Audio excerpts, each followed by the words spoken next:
વિચાર ક્રાંતિ દર્શનમાં આપનું સ્વાગત છે. ચાલો આજે એક એવી અદ્ભુત શક્તિની વાત કરીએ જે આપણી અંદર જ છુપાયેલી છે. એક એવી શક્તિ જે વિજ્ઞાન અને અધ્યાત્મ બંનેને જોડે છે. આજે આપણે યુગ ઋષિ પંડિત શ્રીરામ શર્મા આચાર્યજીના જ્ઞાનના પ્રકાશમાં માનવીય વિદ્યુતના આ ગહન રહસ્યને સમજવાનો પ્રયત્ન કરીશું. તો સવાલ એ છે કે શું ખરેખર આપણા શરીરમાં આ પળે પણ એક અદૃશ્ય વીજળીનો પ્રવાહ વહેતો રહે છે, એવી કોઈ શક્તિ જેનાથી આપણે મોટાભાગે અજાણ છીએ? ચાલો આજે આ રહસ્ય પરથી પડદો ઉઠાવીએ. અને આનો જવાબ છે હા, બિલકુલ. આ શક્તિને જ કહેવાય છે માનવીય વિદ્યુત.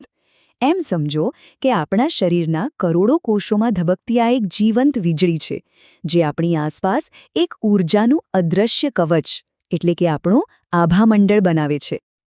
પણ વાત અહીંયા જ નથી અટકતી. આ શક્તિ ફક્ત આપણા સુધી જ સીમિત નથી. એ તો એક એવા અદૃશ્ય વાયરલેસ નેટવર્ક જેવી છે જે આપણને બધાને એકબીજા સાથે જોડે છે. જરા કલ્પના તો કરો, એક એવું વૈશ્વિક જોડાણ જે આંખોથી નથી દેખાતું પણ અનુભવી શકાય છે. હવે આ બધી વાતો કદાચ કોઈને કાલ્પનિક લાગે નહીં, પણ શું આપણે આ ઊર્જાને જાતે અનુભવી શકીએ? ચોક્કસ. ચાલો એકદમ સીધો સાદો પ્રયોગ કરી જોઈએ અને આ અદૃશ્ય શક્તિનો પ્રત્યક્ષ અનુભવ કરીએ. જો આ માટે કંઈ ખાસ નથી જોઈતું, બસ એક ગ્લાસ ચોખ્ખું પાણી. પહેલાં પાણીનો એક ઘૂંટડો ભરીને એનો મૂળ સ્વાદ બરાબર પારખી લો. યાદ રાખજો હા.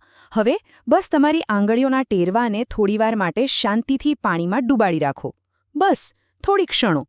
ચાલો હવે ફરીથી એ પાણીને ચાખો. શું લાગે છે? કંઈ ફેરફાર અનુભવાયો? જો પાણીનો સ્વાદ થોડો બદલાયેલો, કદાચ થોડો મીઠો લાગ્યો હોય તો એ કોઈ ચમત્કાર નથી. આ તો આપણા શરીરમાંથી નીકળેલી પેલી જૈવ વિદ્યુત છે જે આપણી આંગળીઓ વાટે પાણીમાં ભળી ગઈ અને એણે પાણીના ગુણધર્મોમાં આ સૂક્ષ્મ ફેરફાર કર્યો. આ આપણી અંદર રહેલી શક્તિનો જીવતો જાગતો પુરાવો છે. હવે વિચારો, જો આટલી નાનકડી શક્તિ પાણીનો સ્વાદ બદલી શકતી હોય તો એનું વધુ શક્તિશાળી સ્વરૂપ શું કરી શકે? આ જ વાત યુગ ઋષિ પંડિત શ્રીરામ શર્મા આચાર્યજી બહુ જ સરસ રીતે સમજાવે છે.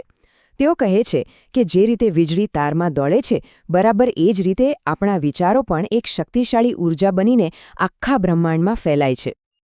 આને સમજવા માટે રેડિયો તરંગોનું ઉદાહરણ લઈએ. જુઓ, જેવી રીતે રેડિયો સ્ટેશનથી સિગ્નલ છૂટે છે અને આપણો રેડિયો એને પકડી લે છે, બસ એ જ રીતે આપણા વિચારો પણ એક મનમાંથી નીકળીને બીજા મન સુધી પહોંચી શકે છે અને એટલું જ નહીં, તેને પ્રભાવિત પણ કરી શકે છે. તો હવે મૂળ સવાલ પર આવીએ. જો આપણો દરેક વિચાર એક જીવંત વીજળી જેવો હોય તો આપણે આ શક્તિનો ઉપયોગ કઈ દિશામાં કરીશું?